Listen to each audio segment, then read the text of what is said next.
Hello, everybody.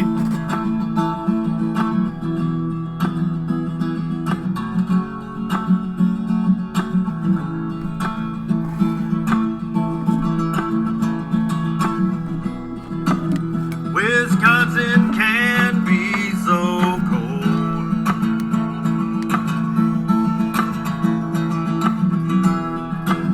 The scales of justice can erode.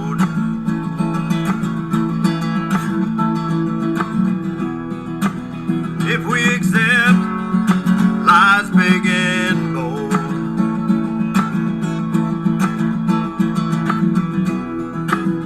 or we forget we live on Avery Road.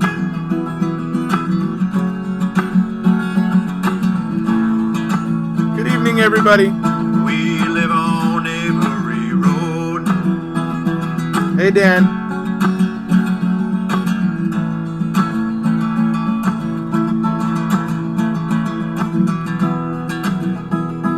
Should be easy to see.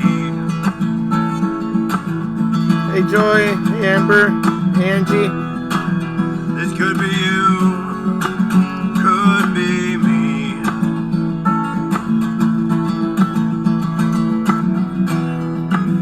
We shouldn't sit by idly, accepting everything that we are told.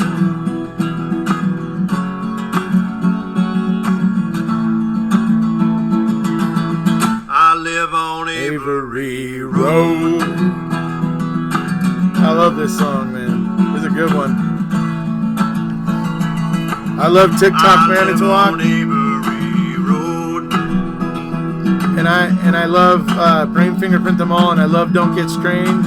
But this one now, it's like now on the tops with those.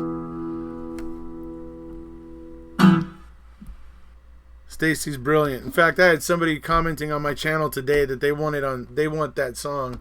I believe it was TikTok Manitowoc I used on that video. They wanted that song on iTunes. So, I mean, that was amazing. All right. So, we are here today now to obviously talk about number two things, I guess. Number one, we're going to be talking further about 1985. Hey, everybody. Hi, Ziggy. Hi, Ray. Running Fox. Hello. Glad you can make it. So we're here to talk about two things. Number one, we're going to be talking about 1985 and the case in 1985, the Penny Burnson case, in which Stephen was convicted of raping her. And and the second part of it is we're going to be talking with Dave Begotka. So I'm going to be calling him right now, or in a minute or so, to get him on the phone, and he'll be here and we can all talk. And between him and I, we'll probably be able to pretty thoroughly go through what happened in 1985 for anybody who, is just curious about more things. And you guys will be able to ask some questions. Hopefully I'll be able to look down and catch most of your questions while we're talking with Dave. But definitely I'll be looking down to try and get some of your questions at points. But at some points we're going to be probably in a narrative, just, a little bit of warning of how this might end up going. So, this is my first time, so bear with me as well. I'm, kind of probably going to be working out some kinks on how this happens and or how I do this in the future. So today is kind of a test run, obviously, but so it's actually a pleasure. I'm actually very happy that Dave agreed to be on the phone call today and talk about this stuff. So I want to express my thanks to him for that. Hold on just a second. Let me get him on.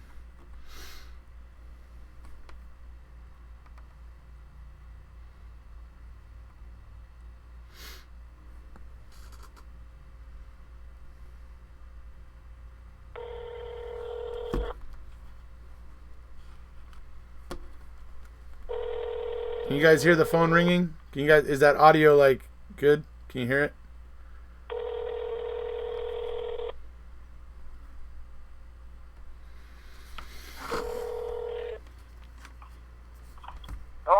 Hello, Dave.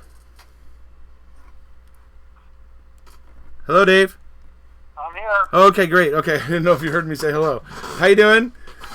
Doing pretty good. Good. Glad to hear it. Glad you were available to be able to talk a little bit today about the Stephen Avery case. I don't know if you're aware, but we're basically just kind of be talking about 1985. You know, the case of Penny Burnson. Obviously, some people are intrigued because you kind of were there, hands-on, so to speak, for at least one incident. But also, you know, I know you followed this case, kind of, somewhat. And so I figured between the two of us, we could really help these people understand what went before 2005. In other words, you know, before Halbach happened, what went before, so that, you know, people can put into perspective what was happening in 2005, basically. So all right. If you could say a couple words, Dave, I just want to make sure everybody can hear you, really. Couple words. Oh, okay. All right. Is everybody? So I just want to make sure everybody, you're not having trouble hearing Dave. Dave Begotka. I'm sorry. We were talking to Dave Begotka today, folks. In fact, let me put this up there for you.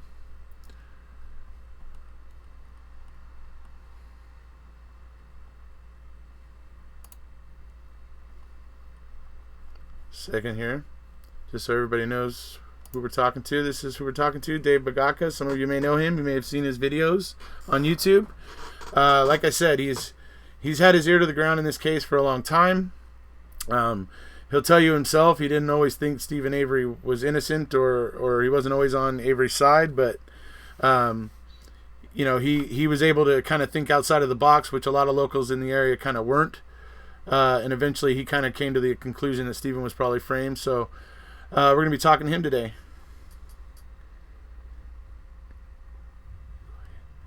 Yeah, he's a bit quiet. But I think once we get into the subject matter here, you know, he'll begin to get more talkative. So ultimately, I think you'll agree, Dave, it all starts really with the antics of Stephen, obviously, with what was going on between him and his cousin Sandy Morris, right? And that whole conflict of her, you know, running him down in the local bars and telling a bunch of stories about him that were certainly unpleasant, and certainly that nobody would want anybody running around telling about them. And obviously we know that Stephen reacted in probably very much in poor taste, but he ended up kind of running her off the road and ended up pointing a rifle at her, which he said was not loaded, of course. But he did end up doing that, but everybody walked away from it, and she ended up telling her husband, who was a Manitowoc County sheriff, what happened. And that pretty much put the fix in on Stephen. They were basically then looking for any reason, I would say, right? They were looking for any reason at that point to get Stephen and make something stick to him. Would you agree, Dave? Yeah, I remember hearing the rumors before, you know, any of this stuff happened on the beach about their conflict, and you know, I guess he looks like he pissed off the wrong people in Manitowoc, you know. Yeah, certainly. Certainly. Yeah, and so it basically stemmed from her husband being a Manitowoc County sheriff. Eventually Peterson just had it in for Stephen, and we know that because of things that he said in the press, and you know, and things that we know that Alan Avery has told us he said to Stephen, you know, like, I don't care if you did this or not, we're going to get you for it. And that obviously becomes more evident when we see how much they were ignoring Brown County Police Department, trying to call and tell them they got it wrong, how much they were just ignoring everything. There was even a Gregory Allen file in Dennis Vogel's Stephen Avery file. There was actually an envelope in there that was full of information about Gregory Allen. I mean, he had some inkling of what was happening there. But so the point is the whole Sandy Morris thing creates the whole issue where now the Manitowoc County Sheriff's Department is gunning for Stephen Avery. They don't like him mainly for that personal reason. And when the Penny Burnson thing happens on the shores of Lake Michigan there, the tricky part about it is Stephen would have probably been fine if the Manitowoc County Sheriff's Department didn't come in there immediately trying to pin it on him. And the way that happens is Judy Dvorak, an officer, who goes in there to take her statement to take Penny Bernson's statement, I should say, she ends up saying, oh, that sounds like Stephen Avery. She actually says a name to the victim. So that, number one, gets something in the victim's head, even if Penny Bernson at that point wasn't convinced it was Stephen Avery. So then you get Gene the Pencil Cush, who comes in there, and then he's listening to her talk and draws a picture that looks like Stephen Avery's mugshot from about 3 or 4 months ago, which doesn't look the way Stephen Avery looked at the time.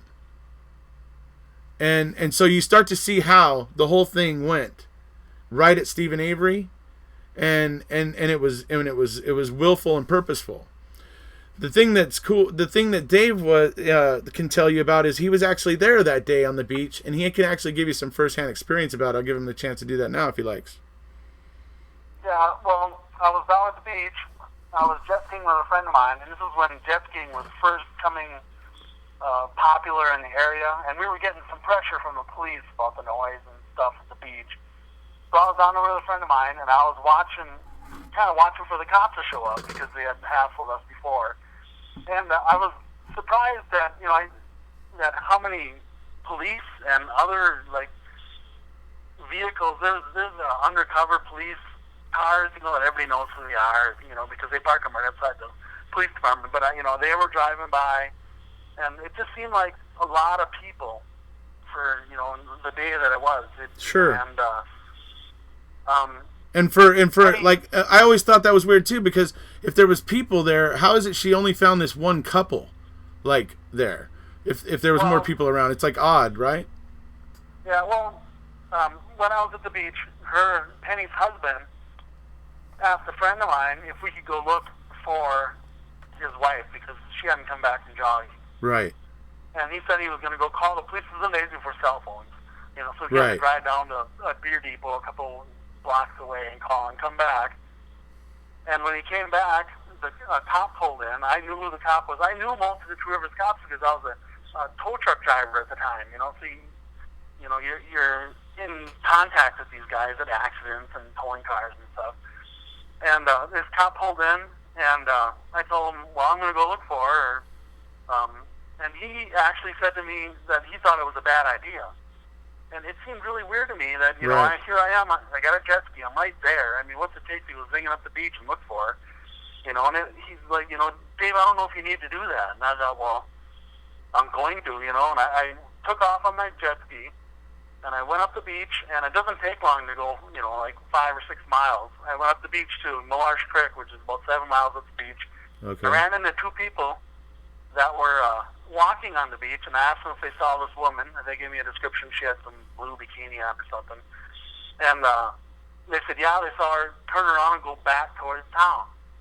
So I turned around, and I went back towards town, and about, halfway back or whatever, I saw her come running over the sand dunes like she's on fire. I mean, just running. Right. So I turned my jet ski into the shore, and went up on shore, and I ran up to her, and she ran past me to 2 people that were standing on the beach. There was the only 2 people on the whole beach. It's right. kind of secluded up there. They were like an older couple, right?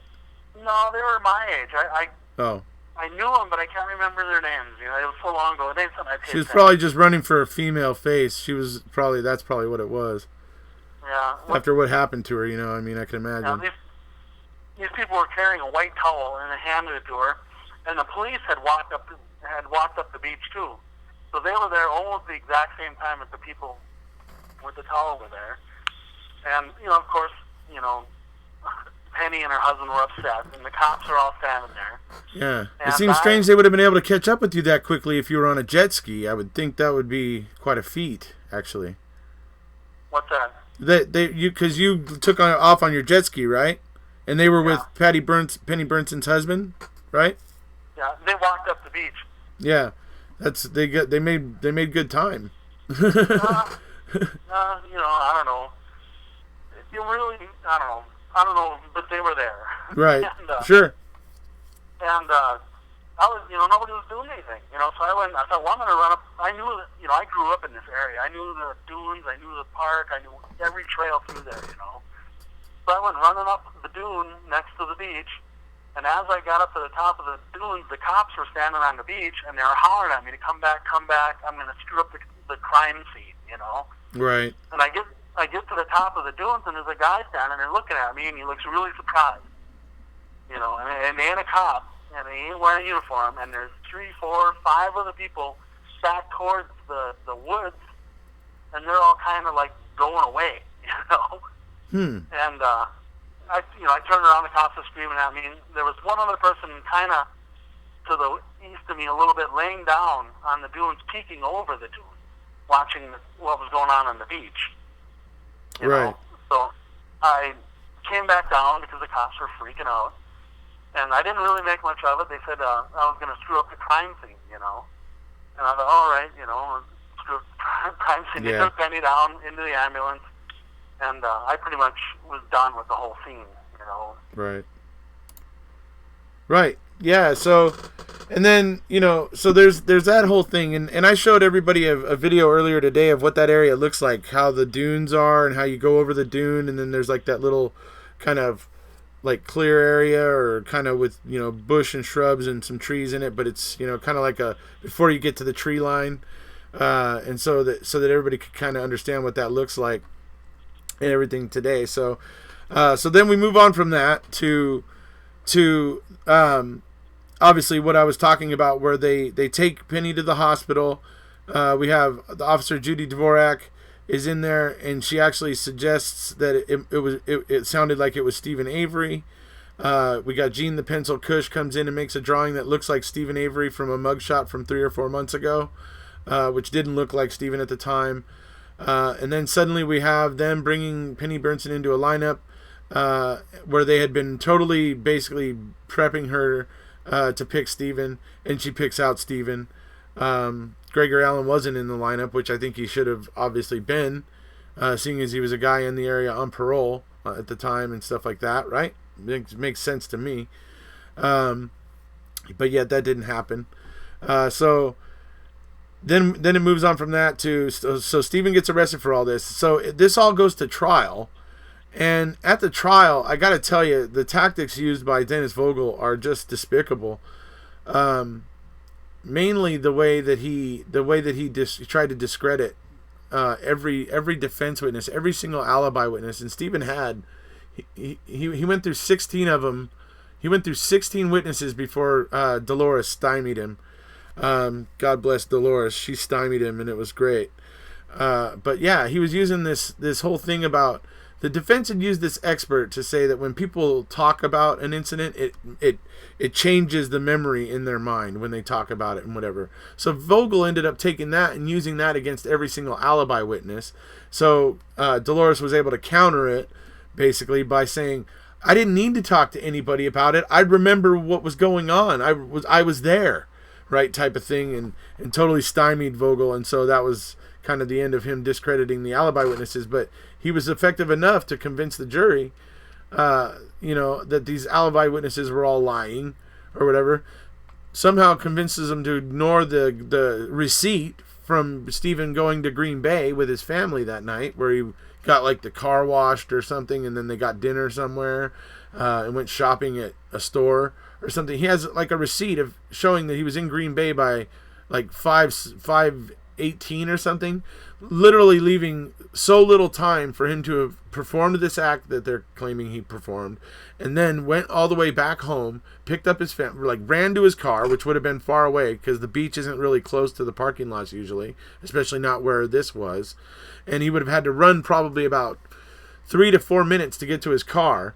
Then he would have had to drive home, get his family all packed in, which were babies, so you had car seats and all kinds of stuff. Probably had, after everybody's packed in, one kid saying, I got to go to the bathroom. You know how it is with kids and packing them up for a trip somewhere. So after all that, then they drive to Green Bay, and they're somehow thinking that he must have squeezed all this in together. And that was what the prosecution got him for. And they completely ignored Gregory Allen on purpose. And... yeah, it's absolutely. You go ahead. If the people behind the dunes were cops, how come they didn't catch whoever did it? Exactly. You know what I mean?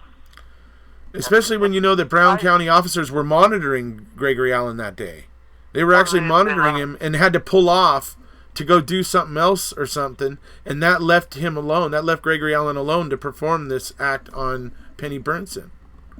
Yeah, and another thing, Penny Bernson does a interview with a radio show. I don't know, a few years after this, Yeah. and her account is completely different from what I saw. She said she was wandering around in the dunes, and these people found her, and that is not what I saw. I saw her running like crazy away from the dunes, like someone was chasing her. Well, her memory of it could be all muddled up. I mean, it would have been a very traumatic experience for her.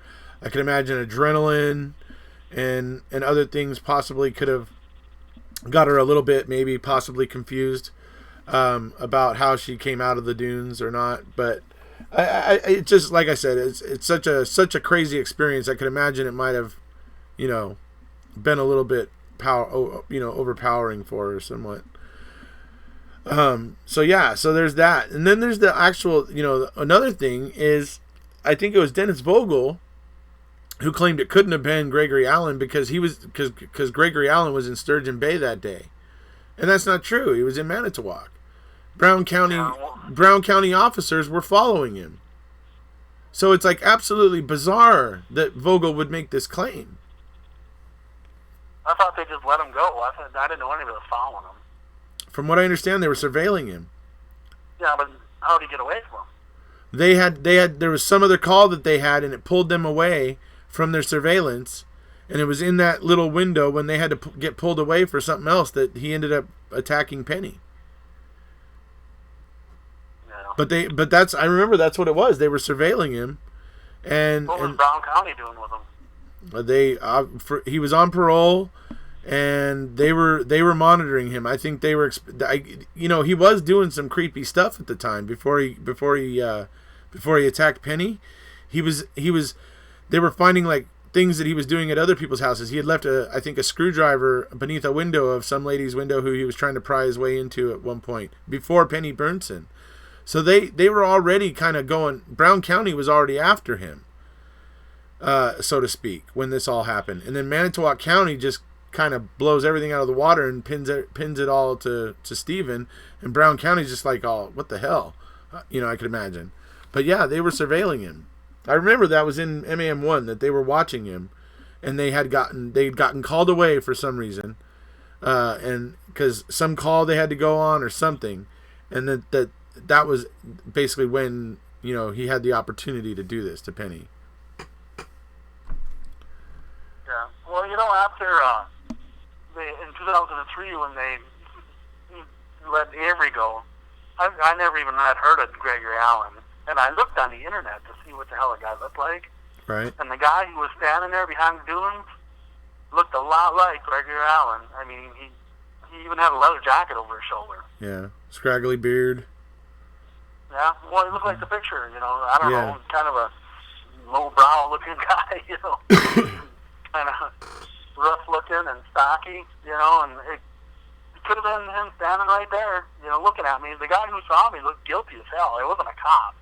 Right. The guy his eyes kind of got big and looked at me like, you shouldn't be here, and... Yeah, it's weird.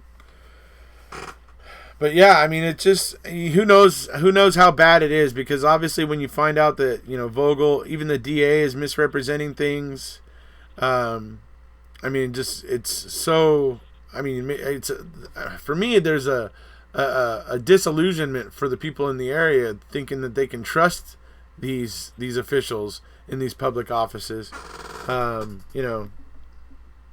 That's the thing that I find a little bit scary. And then the weird shit started happening to me after that. I worked at a gas station and just a pump jockey. I was a peon. I didn't have any social standing. I was just, just a kid working at a gas station. And the guy who run the gas station says to me, "Hey, Dave, so-and-so," I'm not going to say the guy's name, but he's still in the area, wants to talk to you. And here this guy shows up, and, the guy who was my boss went and did my job for me so I could talk to this guy. And the guy says, "Hey, Dave, I'd like you to," he whips out these Polaroids. Back then that's all you really had for, pictures that weren't being developed at a shop.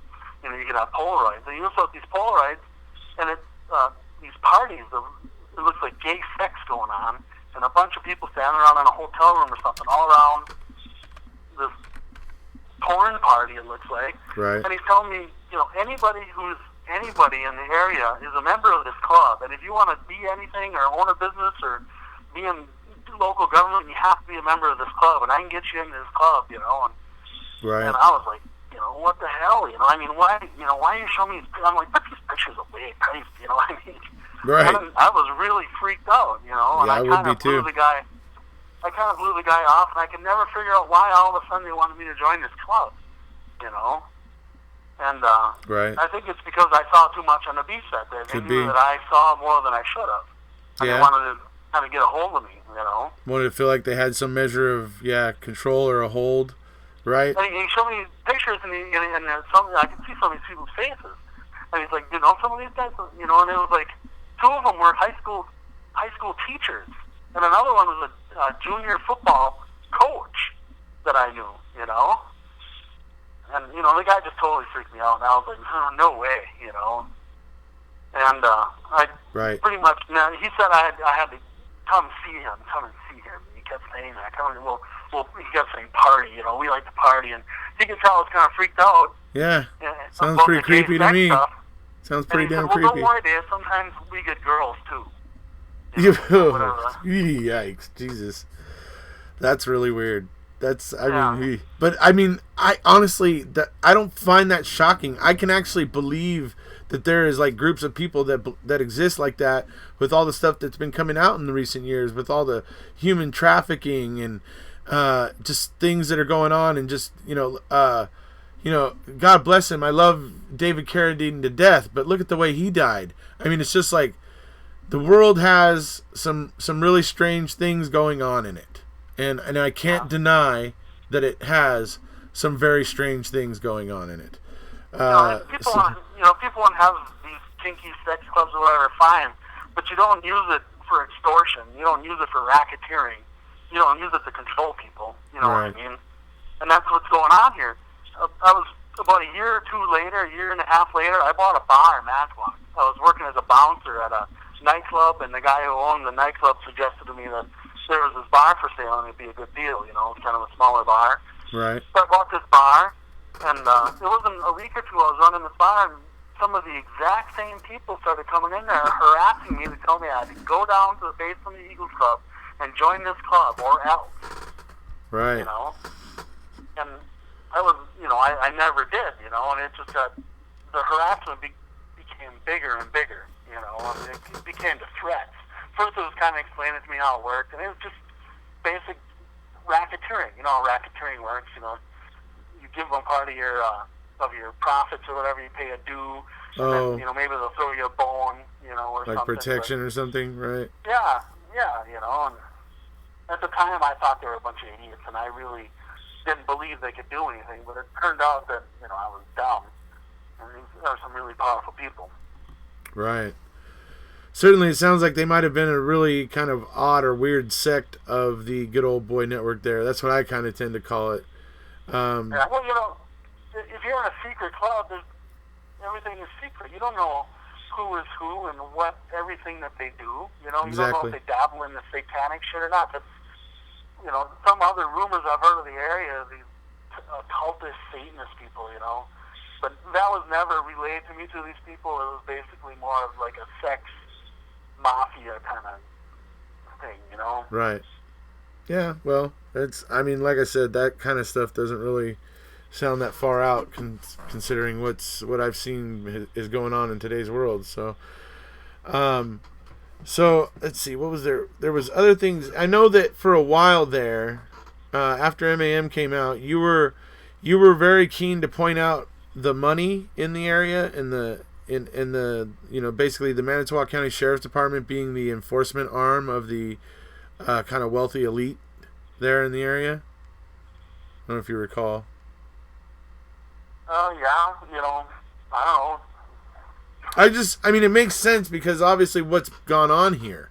By the way we see them act in the 1985 case, how did they get away with that? How did nobody notice what they were doing and question it? It's just strange to me. Back then there was no social media. That's all true. There was the local paper and the local news. I guess that's true. If you control those, you control the whole narrative, you know. Right.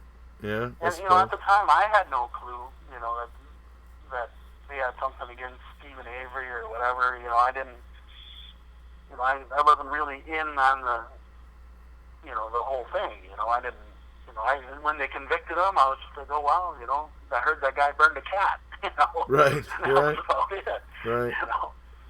And I've seen reports that it actually was somebody else that was with him and not him. So, and that there's actually some discrepancy as to whether or not it was actually Stephen. Yeah, I heard that he took the rap for it because it was his house and he wanted his friends to get in trouble or something. Yeah. I don't know. You know, I've heard all those rumors But too. yeah, the fact of the matter is, it's happened. It was deplorable, but he actually, whatever happened, whoever got, you know, I think he ended up getting busted for it. He did time for it, whether it was him or not. So it's, you know, a nasty thing. But I don't see any accounts of him burning cats after that. So I think maybe he learned his lesson. Yeah, stupid people sometimes do stupid things, you know, when you're young. Especially when you're young, exactly. You know. So, yeah. So, I mean, other things in the area there, I'm trying to think of, you know, there was, you know, I mean, it's like, I don't know. It's like for instance with Gene, when this was all getting called out later, right? And they're deposing like Gene Cush in court and everything, and like I mean, it's just like you see how stupid these guys are, and it's just like, holy crap, these guys are dumb, because they're asking Gene Cush about the thing he has framed on his office wall, and it's basically all the artwork that he did sketching Avery, and like a piece of document that shows that that Avery was convicted or whatever. It's like this whole thing, right? He's all real proud of it. But the thing is Steven's been exonerated at this point, and it was still hanging on his office wall. He was still so proud that it was the only case he was ever able to be involved with where his sketches were a part of it.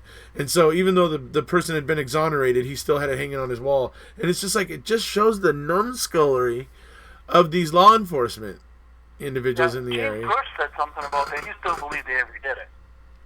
Oh, yeah. Until he died, right? And Peterson to this day still believes Avery raped Penny Burnson.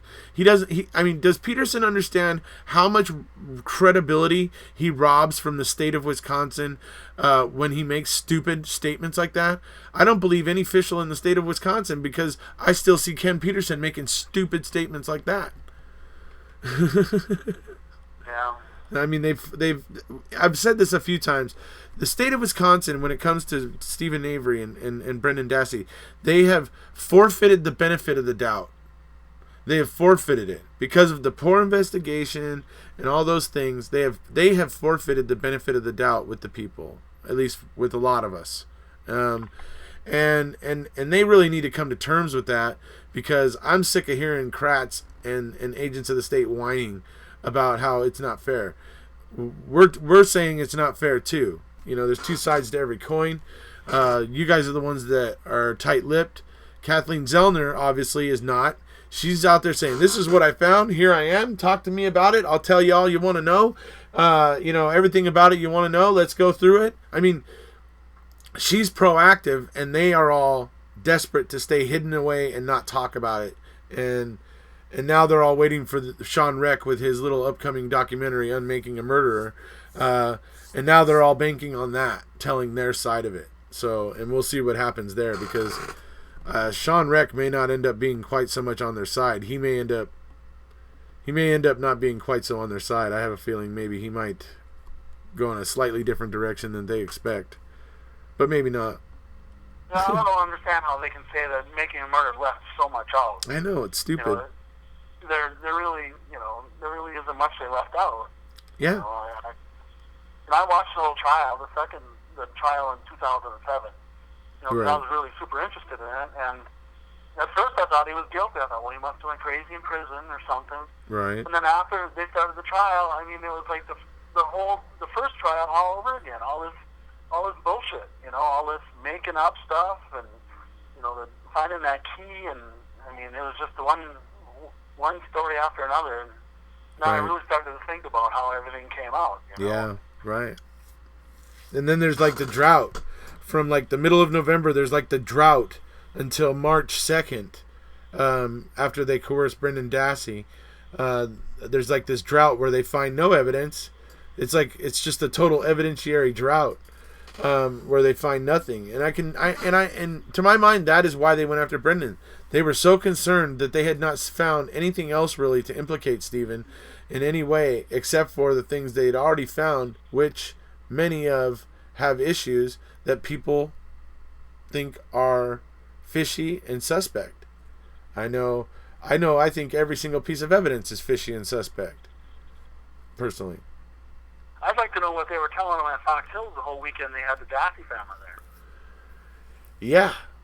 Better than that, Dave, I would like to know, how the hell do you think Tom Fassbender, if you're an investigator and you're trained to size people up on the spur of a moment, how you didn't realize Brendan Dassey might have a little bit of a mental, limitations after spending an entire weekend with him? Yeah. Riddle me how I'm supposed to believe that line of crap. Right?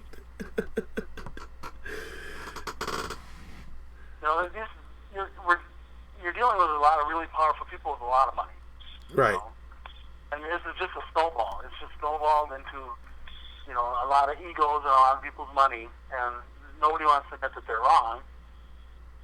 Sure. And, yeah, sure. I know that, definitely. People don't want to admit they're wrong. That's, valid, certainly.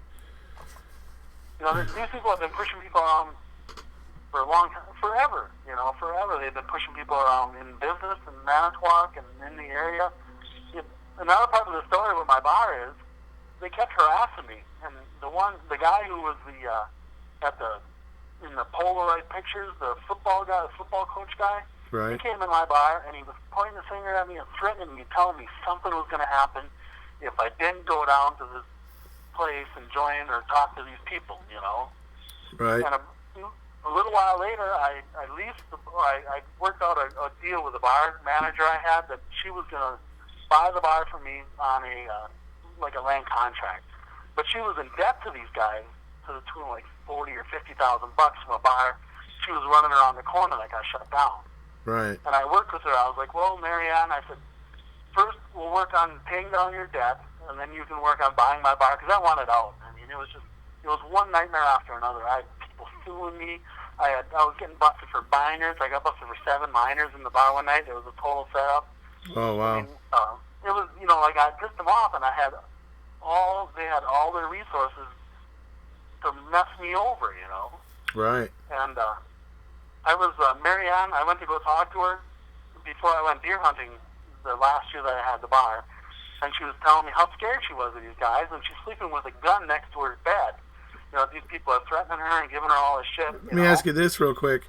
So, just to be clear what you just said, I think I might have missed this previously. So, she owned a bar before she came, she got kind of run out before she came over to help you with yours? Yeah, she was managing she leased a building, I think it was, around the corner from where my bar was. Right. And it got foreclosed, or the building was condemned. That's what it was. Oh, okay. And then she came and talked to me about working for me and possibly taking over my bar. Ah, I see. Okay. And she was working, I don't know, it was going good. It was probably a year or more that she was working with me. She was doing my taxes, and just, she was a pretty good lady. I mean, we got along good. Right. And I went to talk to her. I said, well, Marianne, I'm going deer hunting. I'll see you about a week and a half. And she told me about these people harassing her.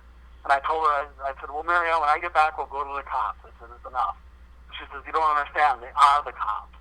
Right. And I thought, well, I was going to sort it out when I got back from deer hunting.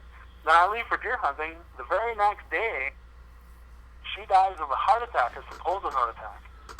And I come back about a week later, and I hear that, she's dead. This is days before cell phones, and you can't just call somebody up north, there's no telephones up north. Right. So I come home, I found out she's dead, I was like, oh, my bar, so right. I go down to my bar, and the place is empty. I mean, everything is gone. $30,000+ worth of stock, merchandise, my checkbook's overdrawn. I had a bunch of cash there. Cash is gone, and I was like, what the hell, Right. And this Marianne boyfriend comes walking into the bar. You know, he saw my car there, so he comes in. He says, "Did you hear what happened?" I said, "Well, not really. You know, what happened?" And this guy was totally freaked. You know, he was, "Well, I found her. You know, and she was covered in blood. You know, and when the cops got there, it was such an ugly scene. They arrested me right away, thinking I killed her." You know, and I was like, you know, wow, you know, and then they found out, they determined that, he said there was so many cops there. He said there was cops on top of cops there. And then they determined that it was a heart attack. She died of a heart attack, even though she was covered in blood with a gun next to her. Right. You know? One of the commenters is pointing that out right now. What's that? One of the commenters is pointing that out right now, actually. Yeah, and, no, you know, I was like, you know, what happened to my bar? And, you know, my shit's gone, you know, and he's like, well, they had a big party. You know, and I was like, you know, who's they? You know, nobody wanted to say it. I found out later the guy who I told you came with the dirty pictures, Yeah. he was one of the people there giving away my bar, behind the bar, giving out free drinks to everybody. Huh. They were having Yeah. like a, you know, Marianne's dead party or something. Wow. That's unreal. And yeah, and I mean, just think about that, folks. How do you get away with that? I mean, what happened when you went to the police about it? I didn't, at that point, I just had given up on it, and I went into bankruptcy and got out of the bar. I mean, just I just kind getting. of wrote it off the bad luck, and I really didn't know. I know it was fishy to me, but after all this other shit that happened, I kind of put two and two together, and I thought, you know, I bet they might have killed Marianne because she owed them money and she was operating with me, and maybe they were even going to try and set me up for her murder, but I was too far away from to do it. Yeah. You know? Huh. And I had the perfect alibi. I was like 4 hours away with family. Yeah. Maybe they thought you were coming back in a couple hours. Didn't know you were coming back in a week. Yeah, it was. Huh. You know, and I've said this a lot of times. If that's something that needs to be investigated, she's buried out in a cemetery. You could dig her up and check her bullet hole pretty easy. Somebody's asking me, Dave. Somebody's asking me if you hadn't left the state, what do you think would have happened to you? I didn't leave the state until 2007. Oh, so he didn't leave until 2007. There. Okay. Well, Yeah. he stuck around for a while then. I had a pretty successful business. I was building automated conveyor systems. I owned a house on Lake Michigan, you know, and it just, I don't know. I decided to move to Texas after my wife was from. I didn't leave because of this, Right. you know. But I always questioned it. Yeah. But who do you tell? You know, who do you tell? Now you see that even the upper state officials are involved in this. You know. Yeah. There's Yeah. like nobody to tell. The local FBI guys are a joke. I mean, there's some of them. You know what I mean? Right. Yeah. So, I mean, what do you do? Yeah. Definitely, it's pretty And nutty. this line in this conveyor company I had, it was mostly out of state work. Any time that I did work in the area, I got blindsided by somebody for a few $1,000, if not more. Wow. That's wild. Because, I mean, when we think about it, there's number one with the coroner, which I know is a big issue for you, and it is for me as well. She says that two different people contacted her and basically told her to just back off. And one was like from the DA's office, and one was from like the city council office or whatever. The county executive. That's exactly. This is not like law enforcement people calling her or somebody, you know what I mean? This is like other agencies calling her. It's like, so that's to me weird. And then when you think about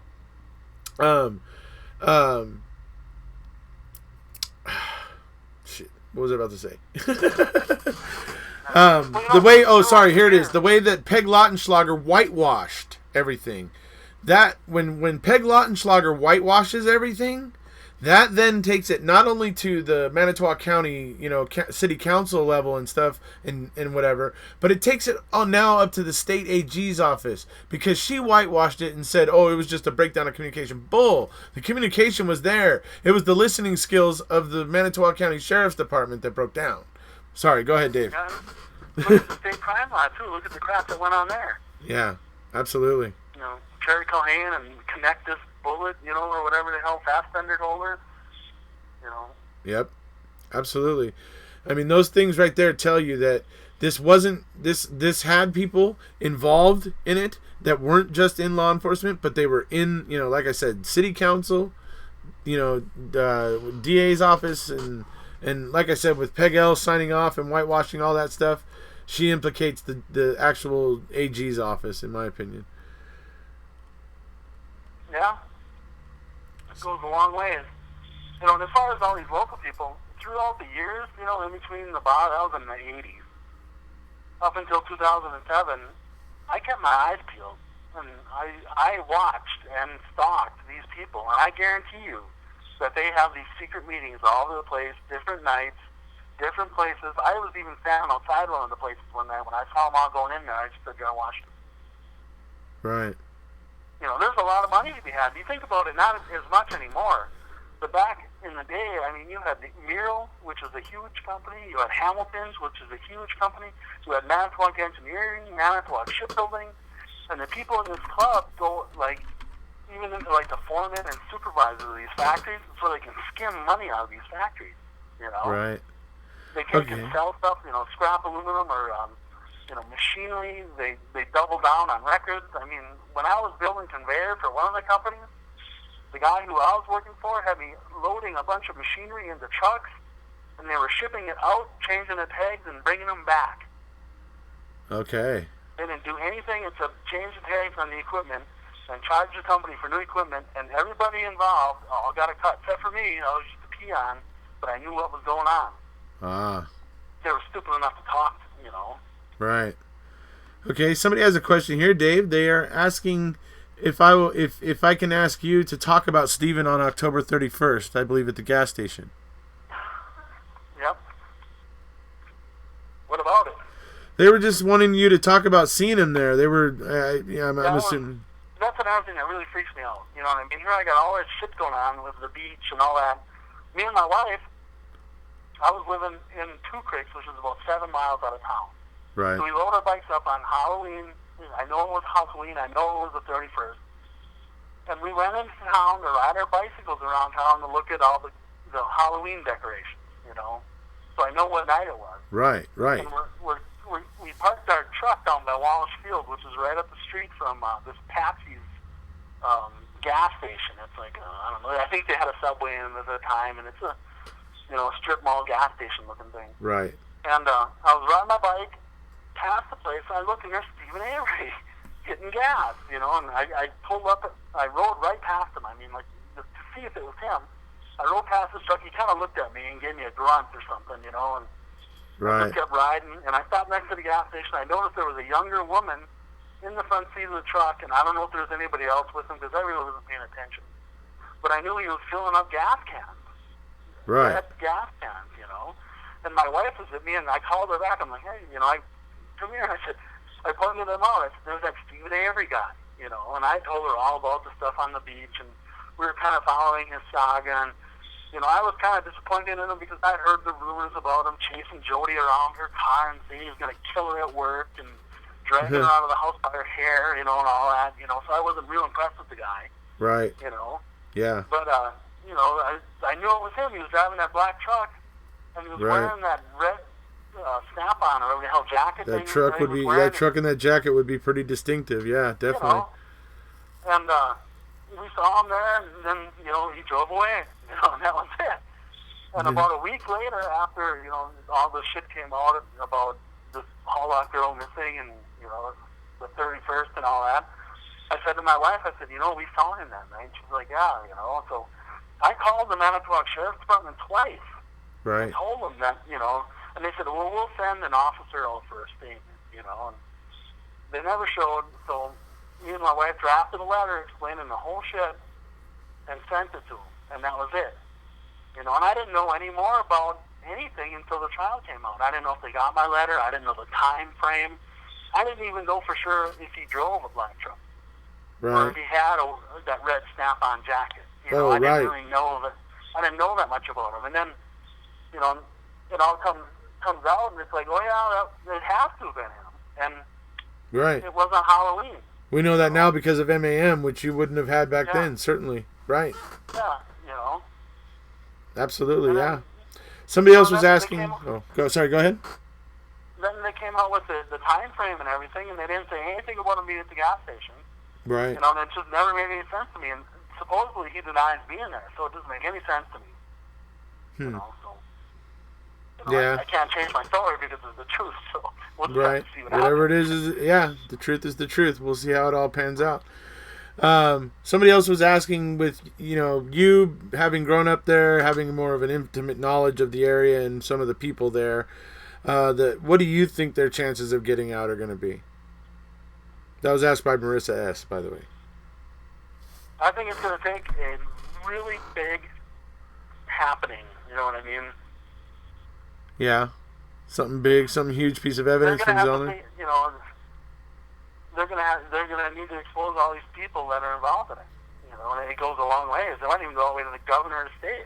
Yeah. What do you think about Kathleen Zellner saying that somebody has called her and told her Stephen Avery's innocent and this is why and blah, blah, blah, but basically, like, she can't say who it is? What do you think about that?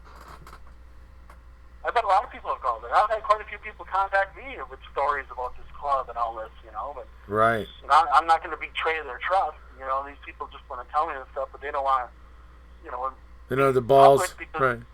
if you live in the area, they'll mess with your kids. They'll do anything. They even control a lot of the banks in the area. Yeah. So they'll mess up your loans. They'll mess up your loan payments. They'll mess with you until you're blue in the face. I can tell by how careful people are that share in Ricky's group, that share stuff with the admins in Ricky Hochstetler's group. I can tell those people are very careful and are very worried about that sort of stuff. So I 100% believe you on that. And then the Ricky Hochstetler thing, I knew, I heard all the rumors and I remember it happening. But I didn't really know anything about it that much until I started talking about this. And then all of a sudden I got this guy calling me up and writing me emails and telling me all this insider knowledge, and eventually one of the letters he wrote got posted on Reddit, and he listed names and telephone numbers and all sorts of insider information about these people. Right. And he's dead now. Imagine that. Oh, wow. Suicide in the garage. Oh, wow. First they humiliated him and said he came up to the high school and was all drunk and trying to climb up in the tower of the high school, which is supposedly a lie. Yeah. And he told me that they were going to kill him. He was so scared that he was keeping his drapes closed in his house. He thought they were going to shoot him.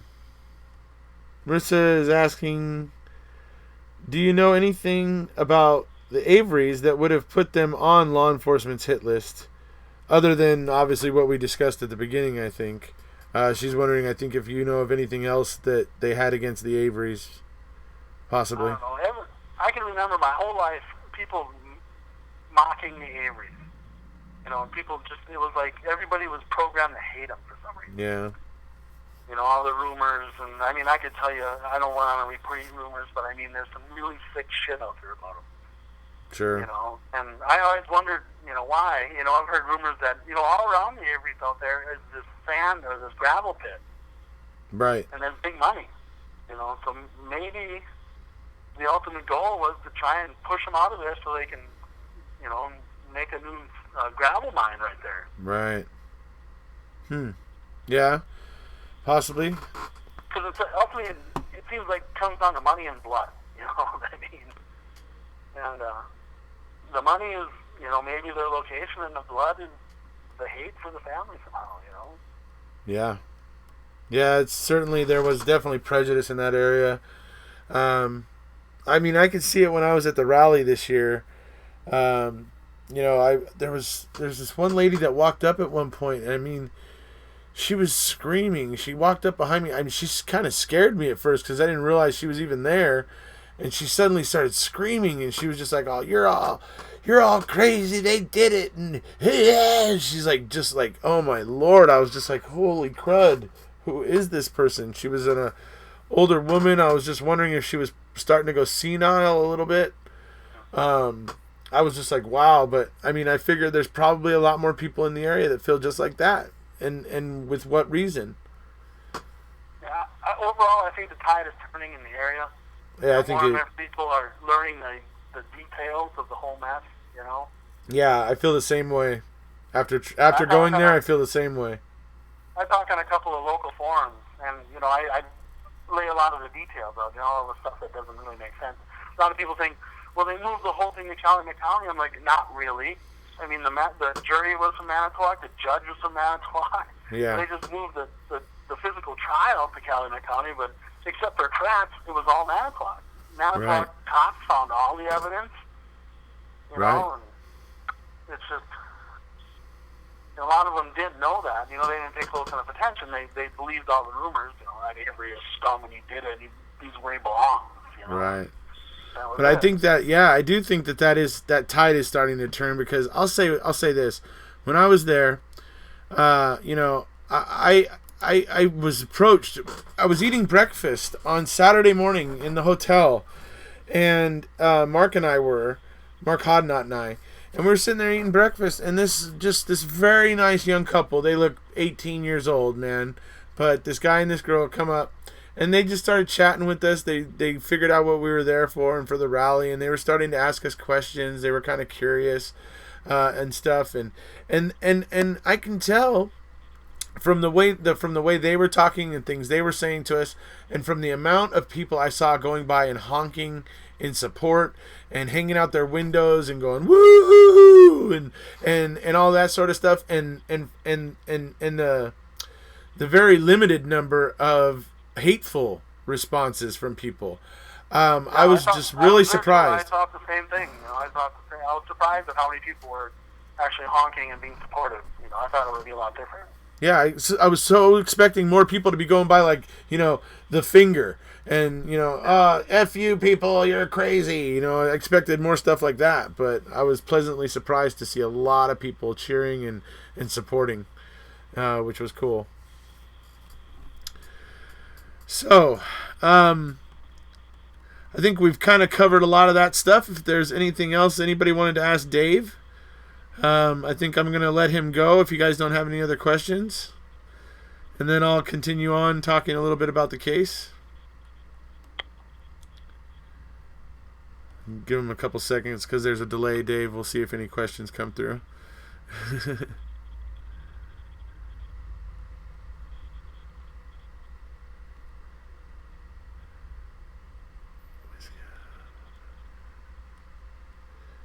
Okay, looks like no questions are coming through, so... Oh, wait, sorry, hold on. Does Dave know how many schools were in the area? Would Bobby and Ryan and Teresa have attended the same schools growing up? Would you know that? I doubt it. You doubt they would? Teresa's from New Holstein. That's quite a ways away. That's quite a ways away? Okay, so probably not, guys. Everybody's saying thank you, Dave. Everybody is saying thank you.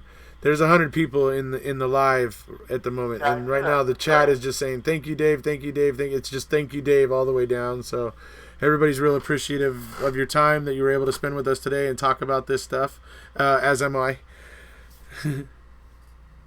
What do you think about the Carmen Bootwell thing? Carmen Boutwell thing. Well, that has always been something for me. I can't honestly say, no, it's absolutely not a possibility. And the reason why I can't say that is because, number one, the fishy nature of Teresa's Teresa's death certificate, the fishy nature on that, and the weird edits on her death certificate and stuff that's going on there. Just the weirdness with the bones in general in this case, just the straight up just bizarre happenings that go on with the bones in this case, and the fact that Carmen Boutwell did pass away on like that Wednesday of that week, I mean, it just makes it where I just can't rule out that maybe they might have pulled some shenanigans like that. My gut tells me most likely not. But then again, why did it take so long to get her cremains back to the family? Why was Manitowoc deciding to pay for it? That seems weird. Why did they send her body to Waukesha for the autopsy? Right. Yeah. I mean, there's just a little bit odd there. The assistant prosecutor, the assistant guy, what was his name? Sorry. Which guy? Kratz had an assistant prosecutor. Oh, yes. There was Fallon and the other guy was Norm Gahn. Yeah, well, one of them guys is from Waukesha. It's like his home turf. You know, and then they send Carmen Bootwell's body to Waukesha to get an autopsy. The good coroner from Manitowoc didn't get a shot at even seeing what was going on with it. You know, they completely hid it on her. Uh-huh. Sorry, I'm just looking at a question here. So, it's weird that it's just so weird with Carmen Boutwell. That whole thing, and I actually know somebody who's trying to trace down a DNA profile at the moment who Yeah, I heard that. you know, so we'll see what happens with it, but we'll see what happens. That's why I don't talk too much about it, but Yeah. if something came of that, then there would be actual proof. And then that would be actually helpful in speculating about this. So, somebody was asking me to ask Paul's question. Paul's question is... Sorry, I'm just looking back to the chat here. I don't see a question from Paul. Let's see here. Okay, so... Paul says... Last he heard, Carmen Boutwell's family will be filing a complaint, which I think I heard that too. But definitely it was weird that it took so long to get those cremains back to them. It's, there's just so much. I mean, why is it with everything in this case there just is so much fishy crap around every damn thing in this case, that makes it just so hard to know anything, to be certain about anything. It makes it very difficult because these investigators just screwed it up so badly. But did he know the Averys before? I don't think he knew the Averys at all, right? No, not really. No, he didn't really know who them. They were, of course, But... Okay, Phoebe, just write out the question. I went looking for it and couldn't find it. Write it out. Write that question out quickly. I don't want to keep Dave very much longer here.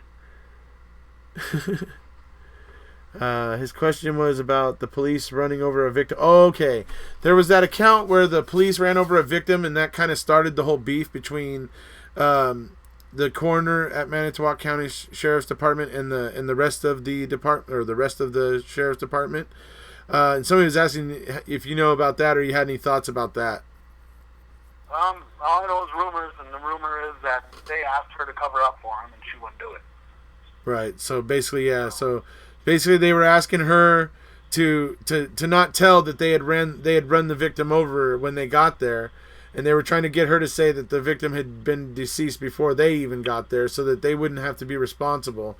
And she said she wouldn't do it, and that this is kind of hearsay. He doesn't know for sure, obviously, but at that point, that started the beef, and that's why they knew she wouldn't play ball, and obviously why they would possibly want to keep her away from the Avery salvage yard during the Teresa Hallbach investigation.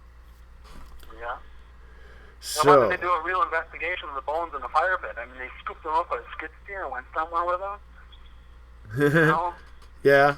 Somebody's asking, do you think that most of the Manitowoc County Sheriff's Department are mostly Freemasons? I don't know. He wouldn't know. I don't know. Let's see. Just answered. Okay, so that's about it. Certainly we may get to, I'd like to maybe get back together and do another call like this sometime, perhaps when something important happens in the case, and you and I can kind of talk about it, or something like that, if you're interested in the future. Sounds good to me. Okay, thanks, buddy. It's been a lot of fun. I look forward to it. Thanks for all you do. You do a pretty good job on all this. Oh, thank you so much, Dave. I appreciate it, buddy. All right, we'll talk to you We'll later. talk to you, buddy. Yeah, bye. Mm-hmm. Hello, everybody. I'm here. I'm back. How you doing? Today I'm wearing the 2018 Rally shirt. This is the shirt that you're going to see me wearing in the interview I did on the second day. So this is that shirt that you're going to see me wearing. Wasn't it great talking to Dave? I thought it was great talking to Dave. I just think he was dealing with a very strange and weird sect of people there that had some power, and and we're able to do some really messed up stuff. That was a great Q&A. Oh, thank you very much, Marissa S. Wow, that was really strange. So I take it some people weren't ecstatic about how that went down. If there is criticisms about the way the audio was or things like that, I'd be interested to hear them, because I do want to end up getting a process here that's going to work well, that you guys can hear well, that's going to be workable. So if there are criticisms along those lines, I'll be happy to listen to them, because I'm learning as I go here, as I admitted at the beginning. If you didn't spend so much time on the Avery Railroad, you'd see it's like that everywhere in the United States of America. Oh, Marty McSuperfly, I forgot about you. Hello. Let's see here. Definitely strange events around him. Yeah. Kratz and Manitowoc thought this was going to be done, and they were wrong. Yeah. No issues with the audio. The audio was great. Okay, great. The audio was fine. Great. Okay, great. Audio sounded great. Okay. Thank you very much. It went well. Thank you very much. Oh, thank you very much, Michelle. You're very kind. Thank you so much. Michelle Sanders, that is very kind. Let's see. You're doing well. Thank you, Sharon. Thank you so much. Especially everything Dave said. Wonder if the rap for the cat burning, if that would change people's opinions. Yeah, well, it's been talked about. It sometimes matters to people, sometimes doesn't. It's kind of hard to say. Did a good job at the preview of the area around the lake, and that was, thank you. I mean, I figured you guys needed to understand what that area looked like, so that when he was talking about going over the dune and how, so I just figured it would help you guys to understand it if you could see it. I was late. Who exactly is Dave? Dave Begotka is a guy who grew up in Manitowoc, Wisconsin. He was actually on the beach the day that Penny Burnson was raped, and that sort of stuff. And so I was just talking to him. Glad to be able to catch the last 2 lives you did. I'm usually at work. Oh, you're welcome, Jason. I'm happy you could make it. I don't mean this as an insult at all, but Dave's stories can be hard to believe. When I first found him, I thought he was nuts. But then after watching him for a few hours, it was too crazy not to be true. Yeah, like I said, I put Dave's stuff into terms. Like that stuff he was encountering with the really strange pictures and the same guy on guy kind of whatever stuff and all that stuff. I just attribute that. I mean, like I said, I love David Carradine. I loved him in Kung Fu. I loved him in Kill Bill. I loved him in a lot of things. I loved David Carradine. But look at the way that guy died. I mean, this odd, weird kind of sex stuff is part of our culture. It is. There's people out there that are, into that sort of stuff. And so it's really not hard for me to believe that Dave was encountering a very strange, cell of that good old boy network there in Wisconsin that was doing this. So it's not beyond belief for me. So basically, that's why I decided I wanted to have Dave on and talk about all this, because also he was there. He was in that area at the time. He's a local. He was a local. He has practical kind of attitudes about what was going on at the time and stuff. So it's Yeah, let's see. I don't mean, yeah. Dave used to live in Manitowoc for years. Has a channel. He does have a channel. He has videos on it. You can go check out. Who wants to make an HBO documentary about Dave now? I didn't hear. Was Dave talking to Zellner? He's tried to talk to Zellner.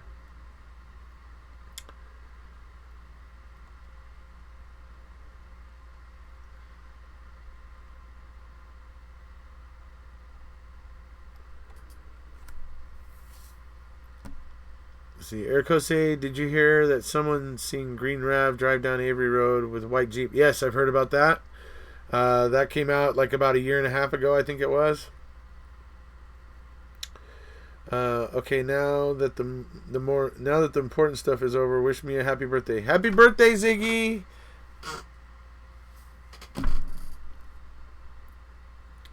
It's weird how David Carradine died, but wasn't he in another country? He was in another country, but I mean, it's just, I'm just saying that people that you would I mean, if David Carradine could be into that kind of stuff, it just kind of goes to show that anybody could be into that kind of stuff. There's more people in the world that are into that kind of stuff than maybe some of us who aren't into that kind of stuff would think. That's all I'm trying, maybe suggesting with that. I love David Carradine. Do not get me wrong. I love Kung Fu, Kill Bill. I mean, David Carradine's great. Nothing wrong with a little bondage. Yeah, see, there you go. Some people are into that. He sounded credible to me. Also, yeah, he just talks calmly and straightly. I mean, that's what makes him believable to me as well. Let's see. I thought it was weird how when Colburn called in the license plate that she was able to just immediately start typing like she knew what he was gonna ask. Yeah, maybe. Let's see. His death was suspicious to me. As a society, gentlemen's clubs have been around for as long as we can look back, so it fits. His own issues, like his bar, that's verifiable. He has enough fact to make the crazy more than believable. Right. Let's see, wondering why MAM2 didn't include the story about the Raven White Jeep. I thought that was odd too. What is your take about Bobby crushing his Blazer? Everyone thought that. I thought that was odd. That was something that stuck out to me, and I just went, really? I wonder why it got crushed. That was my immediate question as soon as I heard. Is Colburn still sheriff? No, he retired. Colburn retired. Wish they did Susan. If you listen to the whole call, it's longer than on the MAM. That's true.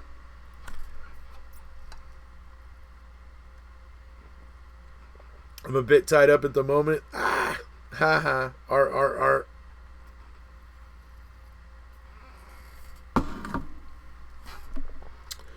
Fresh Start Monday mentions in a video that Google Maps has an image of a white SUV outside his house. Interesting. Patriots 16.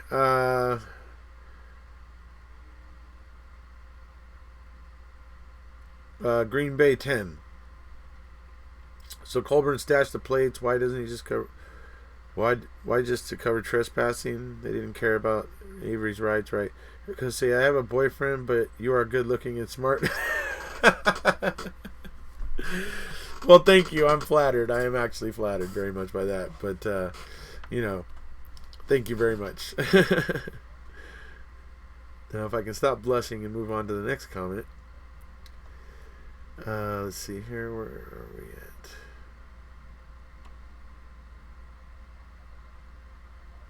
Shell Colburn is evidence officer now. I believe he's retired now. I'm pretty sure. Let's see here, because we were talking about how the RAV4 didn't have any plates on it, yet Colburn called them in. Right, which, yes, it is suspicious. Way pissed me off was Colburn was sitting behind Brendan in court. Absolutely. What say you about scratches on Bobby? An expert saying it was consistent with human fingernails. That's something that will be considered in court, obviously, and if it's true. See, sorry, the white SUV, Colburn's house. Oh, really, Colburn's? Oh, I'd have to see the proof of that there, Mr. Capaldi. I'm worried you might be havering a little, but I trust you. I know Ray annoyed me too, Ray. Okay. Come to Manitowoc. Leave convicted of the JFK assassination. I think MAM2 didn't put anything that was speculation. Like they had zero facts and seemed to be focusing on actual science-based evidence. Exactly. No, Michelle is a coward like this clown. Oh, am I a clown? Oh, am I a clown for you, Marty? All right.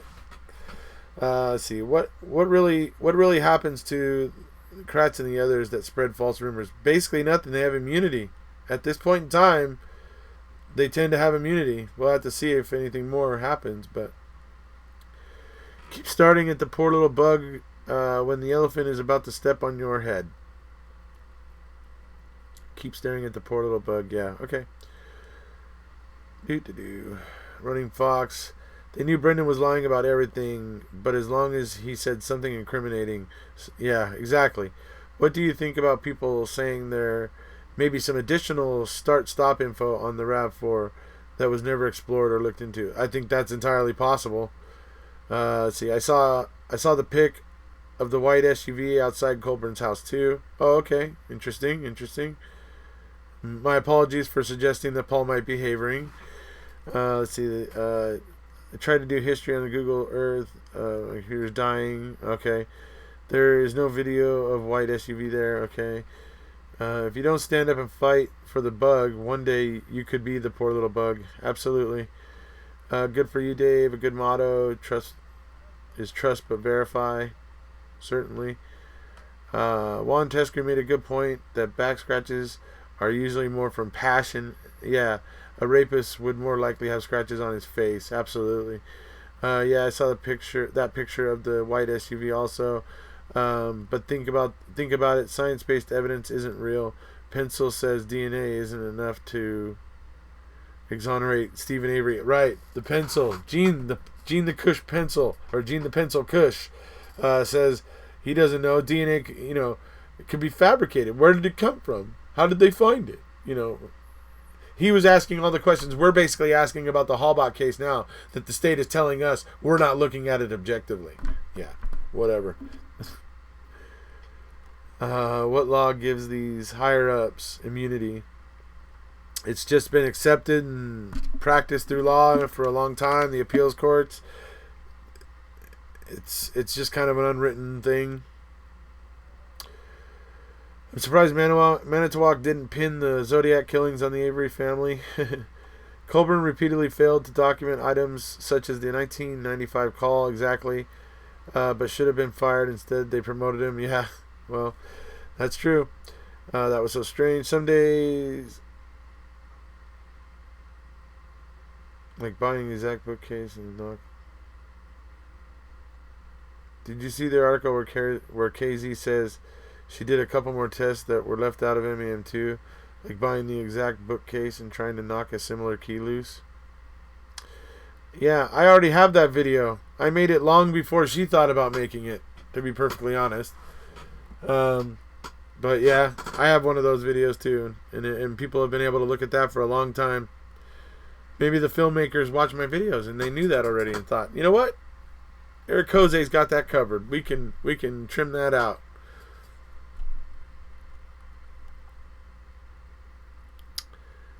Erekose said did a similar test. I did. If this stuff wasn't so serious and involved people's lives, it would make a hilarious skit on. Yeah, kind of would, absolutely. See, the dirtier you are, the higher you rank in Manitowoc.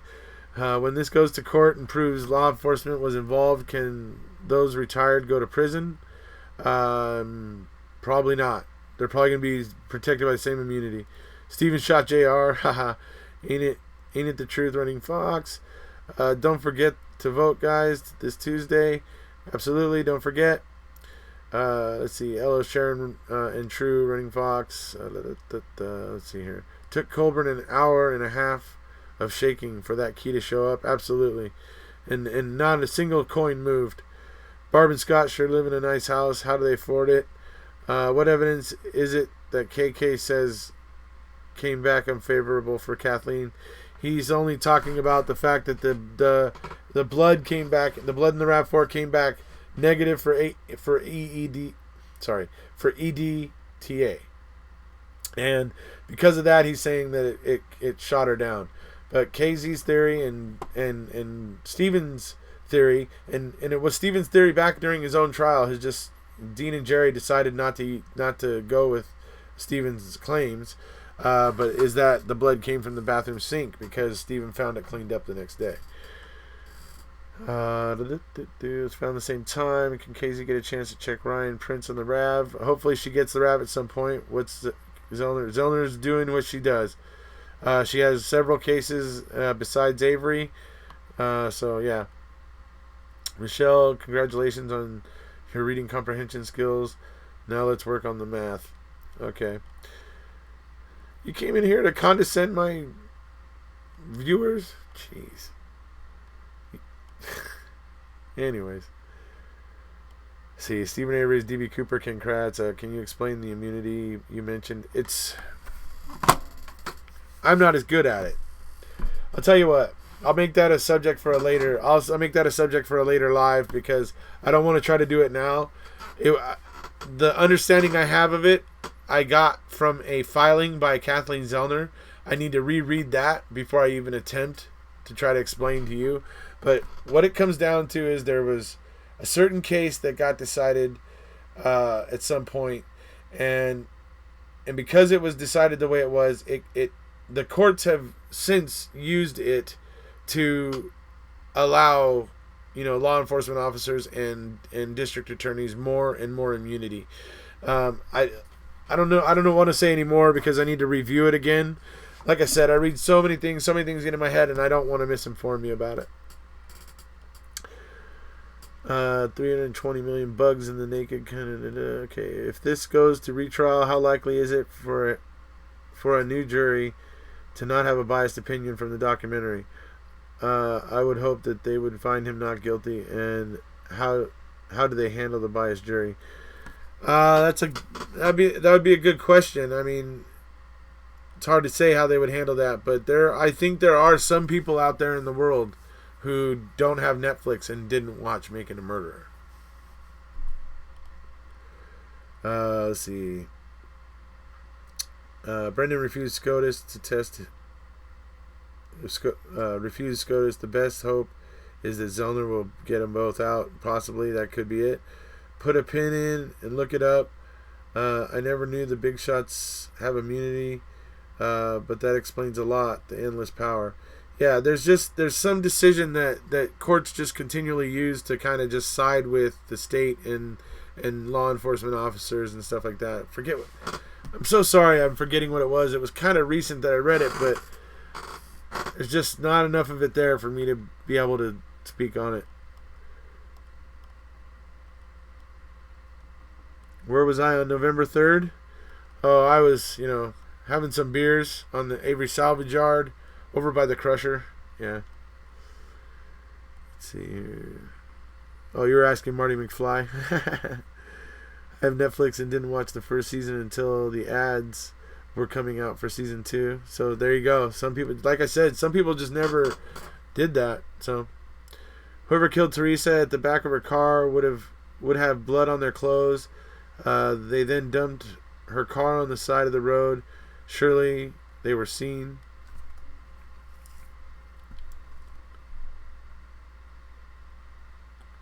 Let's see. What is the status of the case? As I understand it, the judge in the case refuses to review it. She basically has denied it. It's going to the appeals court. There's basically 2 separate filings pending with right now there's one. On December 20th, there's going to be a second filing pending with the appeals court. So it's going to get interesting in the next 6 months. Let's pray for our guys. Zach Galifianakis as Stephen Avery. I had somebody else saying I should be Stephen Avery. I was like, oh, I thought that was funny. Let's see, back away from the Flacca.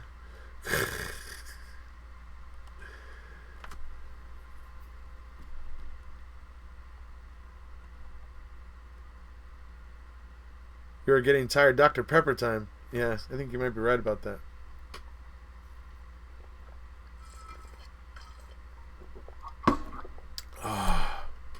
Whoops. It might even be bathroom time.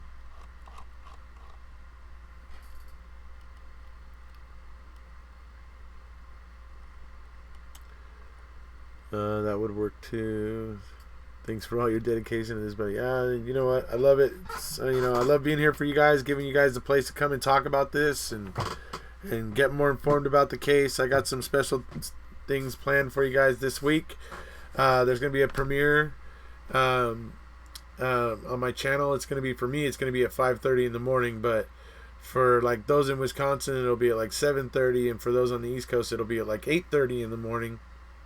For those of you over in the UK, it'll probably be around midday, and it'll be a premiere of some some things that I'm going to be putting up. There's going to be 5 parts of it, and I'm going to be putting them up. And you guys can, like I said, I upload those ones. They're not live.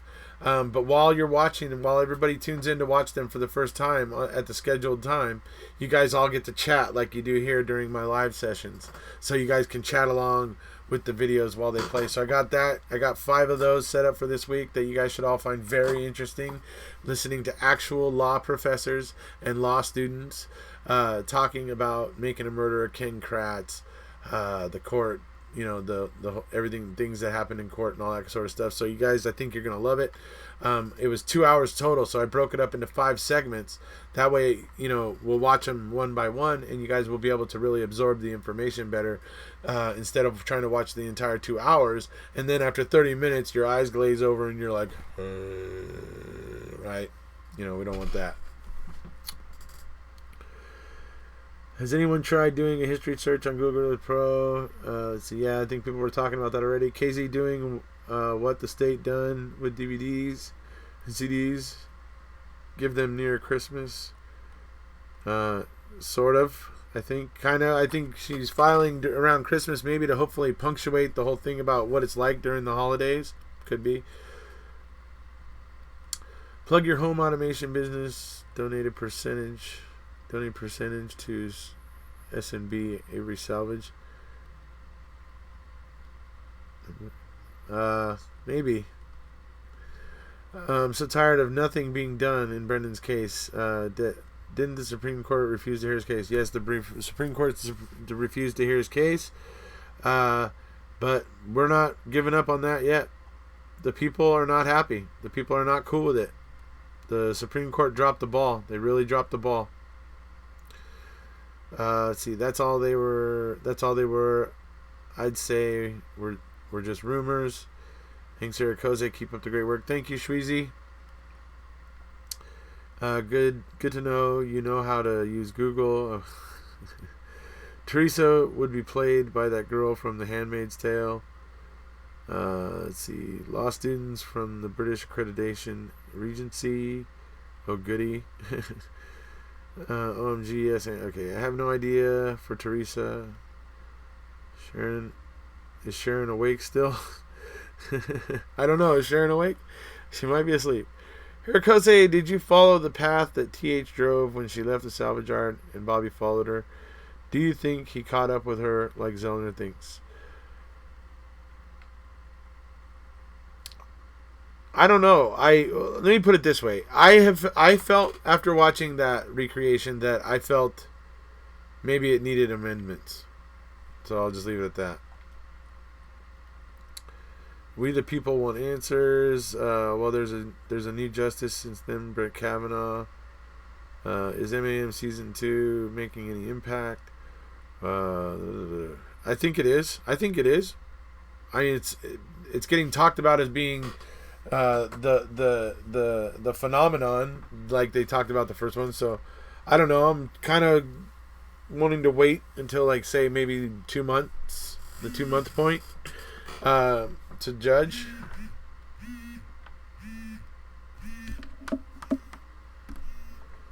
Let's see. What's disappointing is that I can't see an end to any of this for Steven, and Steven won't get to spend any time with his mom and dad. I know that is a concern, not getting to spend any time with Alan and Dolores. Possibly. I mean, that is a scary thought, and I hope it doesn't happen that way. If you had a daughter Bobby's age, would you let Bobby date her? No, I don't think so. Not knowing what I know about was on that computer, no, I certainly don't think so. Well, whatever happens in December will be a decider. Yeah, it'll be a filing, and then there'll be a response from the state. You guys will see what the process is like. You guys are going to get an education for certain. Yeah. I mean, you can go back and look at the various things that I've covered, the filings I've covered. It's always the same way. There's always the person who files the petition or the motion. Then there's the other side files a response. And then the side that originally filed the petition or the motion then replies to the response. And that all ends up usually taking the course of about 3 to 5 months. So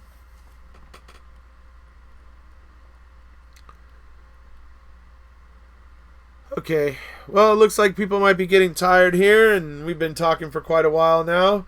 About an hour and a half. So unless anybody else has some burning questions for me, anything?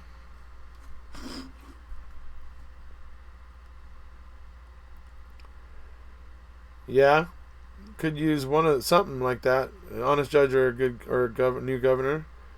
Appreciate you as always. Yes, thank you, thank you.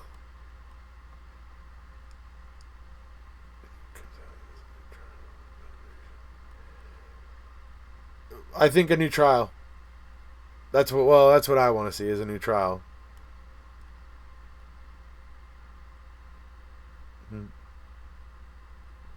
Thank you, Karen. You guys will see. She'll file, then you'll see that they respond, and you'll see how it kind of goes, and then, maybe we'll even get to see oral arguments, which will be interesting. Captain Magellan Crunch, hey dude, when are you going to do live shows? 3 live shows in one night. I don't know. I'll let you know, Captain. No truther with the huevos, amiga. Thank you for the video. Yeah, you guys are all welcome very much. Thank you. You guys are all so welcome. Very much welcome. Proof of the real killer. That's Zellner's working on it. Running Fox.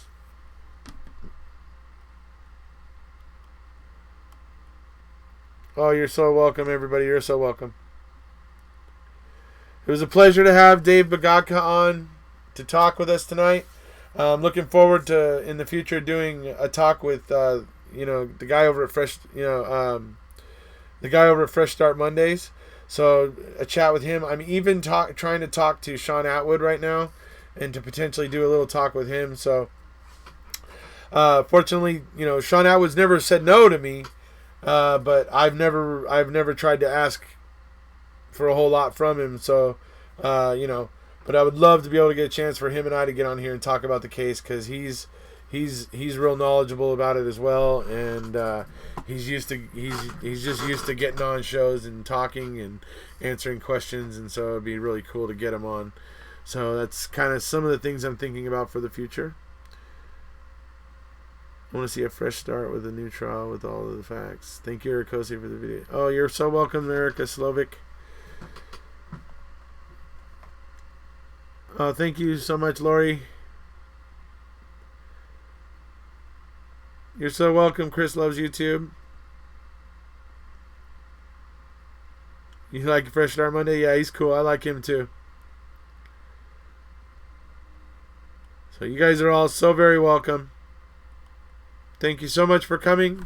Thank you so much for showing up to talk about this and listen to what Dave and I had to say about it, and talk with everybody else here in the community.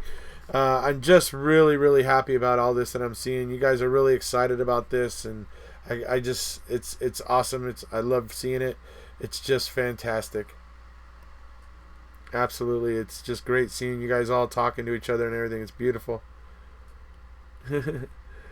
So, having said all those things, you guys are great. Can't wait to see you next time. As I said, probably in about, let me see, what time is it? In about 10 hours, there will be a premiere. If you want, I will, let me see. For those of you on Facebook, you can find a link to the premiere. If you go to my channel and go to videos, and then where it says uploads, click that, and you guys might be able to see the premiere, and you can click on the premiere. Once you can see the thumbnail for the premiere, you can click on it. You can see what the countdown is, and you can set a reminder just like you do when it's a live video.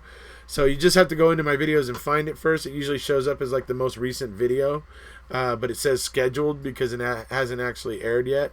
So anyways, if you guys do that, you can find it. You can set yourself a reminder, that sort of stuff, so you don't miss the preview in the morning. Because like I said, I scheduled it for 5:30 my time, which is going to be about 7:30 Wisconsin time, which is going to be about 8:30 East Coast time. And the reason why I did that for you folks is so that I could actually be there with you in the morning before I go to work, wake up a little early, so that I can be there with you and chat about the video when it premieres. So hope to see as many of you there as possible. I know some of you are just going to be like, oh, hell no, I ain't getting out of bed, not even for Erekose.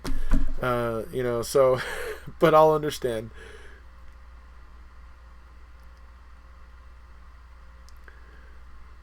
Let's see. Have a good day at work. Between you at work and us, you have been insanely busy. Thank you. I have been insanely busy. Thank you so much, Marissa S. You're great. You're awesome. Thank you so much, everybody. And we'll see ya.